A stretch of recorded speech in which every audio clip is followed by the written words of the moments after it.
ఈరోజు ఇబ్రహీంపట్నం మండలం మూలపాడు గ్రామంలో 75 లక్షలతో కొత్తగా నిర్మించినటువంటి రోడ్లు డ్రైన్లు ఈరోజు పనులు పూర్తి చేసుకొని ప్రారంభోత్సవం చేయడం జరిగింది. అలాగే ఈ మూలపాడు గ్రామం అనేది తెలుగుదేశం పార్టీకి కంచుకోట లాంటి ఈ గ్రామానికి అభివృద్ధిలో అన్ని రకాలుగా ముందుంచేదానికోసం మరొక 1,50,00,000 రూపాయల ఎన్ఆర్జీఎస్ నిధులు ఈరోజు కేటాయింపు చేస్తూ ఉన్నాం. మెయిన్ రహదారి ఏమైతే ఉందో అది 100 అడుగుల దారి ప్లస్ డివైడర్తో కూడా కలిపి నిర్మించాలనే దాంట్లో భాగంగా 2.5 కోట్ల రూపాయలు సుమారుగా అంచనాలతో మొదలెడుతున్న రోడ్డు అది. దాంట్లో తొలి దశలో ఈరోజు 1,50,00,000 రూపాయలు శాంక్షన్ చేస్తున్నాం.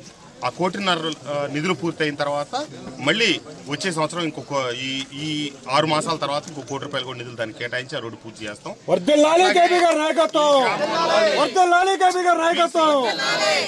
బీసీ లొకాలిటీలో కమ్యూనిటీ హాల్ కావాలని చెప్పి ఇక్కడ సోదరి మాట్లాడటం జరిగింది. ఎన్ఆర్జీఎస్ నిధుల్లోంచి 25 లక్షల రూపాయలు వాళ్ళకి బీసీ కమ్యూనిటీ హాల్కి తక్షణం కేటాయించబోతా ఉన్నాం. ఈ మూలపాడు గ్రామం సర్వతోముఖాభివృద్ధికి తెలుగుదేశం పార్టీ కూటమి ప్రభుత్వం కట్టుబడి ఉందని చెప్పి ఈ సంఘటన తెలియదు.